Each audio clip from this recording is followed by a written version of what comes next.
Everyone, welcome back. I come to you from my kitchen. So the reason we're in my kitchen is because my last video I did a sort of DIY on a budget with fashion, and that got me thinking that I really wanted to share my whole DIY ramen hacking sort of deal that I have going.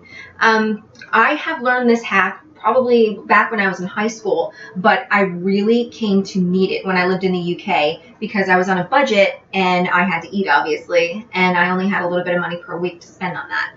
So getting started, we have our ramen. Now, you could use your regular 25-cent brand that you can get from the grocery store. This works just fine.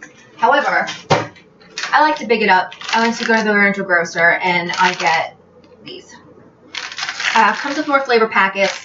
The ramen hunk you get inside is much bigger. I like them a lot better. But if you're on a budget, definitely go for the top ramen. That one works just as well.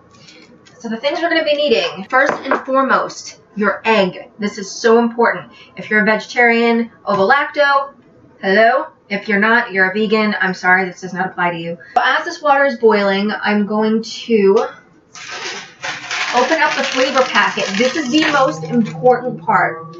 I live by a main road, so you're going to hear a lot of cars go by. I apologize. Sesame oil. Another sesame oil, although that might be a chili oil. I'm not sure, but they look the same color. Our flavor packet. This is the most important part, and this is what's going to make the ramen special. So what I'm doing is I'm putting the flavor packet into the bowl. And you're going to want to mix a little bit of soy sauce in there, just a little bit.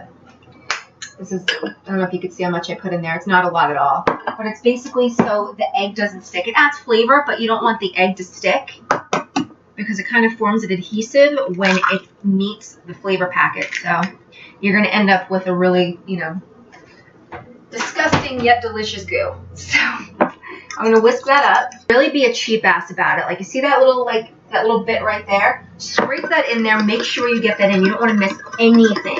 Even if you're not poor, pretend. So that. Oh, actually, I want to put sesame seeds in this. So, where are you? There you are. Sesame seeds. This cooks really, really quickly. So the first thing I'm going to put in are the radishes. Believe it or not, radishes are amazing in this. They come out really, really well. But you can really mix and match and do whatever you want. Sometimes I put bok choy, cabbage, I've put broccoli, but really you could put anything in here. You can really get creative. But the most important part is the egg base. Because basically what you're doing as well with the egg base, you're doubling it and you're adding protein. Is this healthy? It's not good for you, but there are worse things. In goes the ramen. I can never do this once without burning myself. So I've also, as you can see, cut up spring onions, and that's going to go on at the very end because when you cook spring onions out, they become just sort of almost gelatinous in texture, and they're not very good. So you want them a little bit firm and crunchy. This stuff is absolutely amazing. It is shredded ginger. You can also get the regular pickled ginger kind, the bigger pieces that you get when you get sushi. But this one's my favorite. I think it tastes better. And the very first time I had it is at this food festival that they have every spring and summer in Brooklyn called Smorgasburg. And that's the first time I had this. And I went out, I searched for it, and I found it. So let's check on the ramen. I'm actually going to get a little bit dangerous and see if I could actually move the webcam and put it over the top while I whisk the egg in. This could end disastrously. We don't know. We'll just play it out and see how it goes. So in the meantime, I'm just going to hang out while these cook. The time to put the egg in is actually when you see these are what the Italians will call al dente. So this is about right. The thing with this is the egg is going to cook immediately. Can we see the pot? Yes. Okay. So when I put that in, it's going to cool it down. Okay, there we go. Then we mix it up. But you can see the egg. You can see it on the fork. The egg is very, very fine now. But what you've done with this is you've actually seasoned the egg itself with the flavor packet, which is really awesome because not only does it flavor the soup, now it flavors the egg as well. And remember I said, like, we don't want to waste anything. Yeah. that ain't getting wasted. Steam burns suck. So I'm sure you're probably going to do this a hell of a lot safer than me. On the other hand, I'm not that kind of person. Spring onions go in right at the very end, as this is the end. This is done. I'm going to put this in a bowl in the most non-violent ways possible. How do I do this? This is my pretty bowl that I'm using. What happens when you make the ramen this way is that your volume completely doubles. So whereas you had enough for one initially if you made it the usual way, now you have enough for two at least because it's really bulked it up.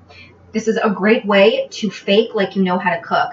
And when I was younger, this is basically how I learned how to cook. I'm a pretty good cook now. The reason I've learned to cook the way that I do is because I started with things like this. You have to start off with just basically DIYing things that are already prepackaged or pre-made. Like, you know, adding, say, vegetables to mac and cheese or getting a box of... So when you DIY something or just hack something that already exists, it sort of gives you an idea of where to sort of work up to. And then you're just making crap from scratch. This is a very good gateway into making really good stuff. And you could completely trick people into thinking you're awesome. I've done it. Alright. I don't have a soup ladle. Sometimes, I mean, this is so bad. I use my ice cream scooper. I use this for, like, ice cream. I use it when I make cookies. I use it for everything. So you'll probably once again witness me burning myself. And that's okay. It happens. I'm not going to put everything in here because obviously it's not going to fit. And when I try to show the camera, what's going to end up happening is I'm going to end up spilling it all over the place. Okay. So now comes the fun part. I'm not going to put as much on this as I usually will. Once I turn the camera off and I'm going to eat it, I'm going to dump half of this on here. But we want to at least make it look pretty. Not like I have a sick fetish with shredded ginger, which I kind of do. Okay. I lose things when they're right in front of me sometimes, I swear. These are unhulled, and they don't have to be unhulled, they can be hulled, sesame seeds. Sprinkle that on top. We're going to drizzle some of the sesame oil on there.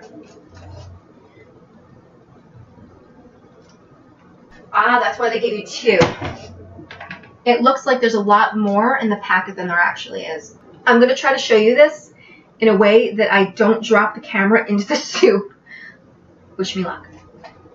Okay, first I'm going to wash my hands off because they're greasy with sesame oil. Moment of truth, here we go. Okay, here we go. That is the end result. There we go. So that's it. Thanks everybody for watching. I hope you've enjoyed. As you can see, all you really need are two ingredients. Packet of ramen and an egg. You don't even really need soy sauce. It's not really fully necessary. All you really need is maybe even a little bit of water because that's what's going to keep the egg and flavor packet from turning into a super adhesive into the bowl. So please hit that subscribe button below if you're not already subscribed. And I upload once or twice a week, twice if I'm feeling saucy. And I hope to see you again. So until then, bye.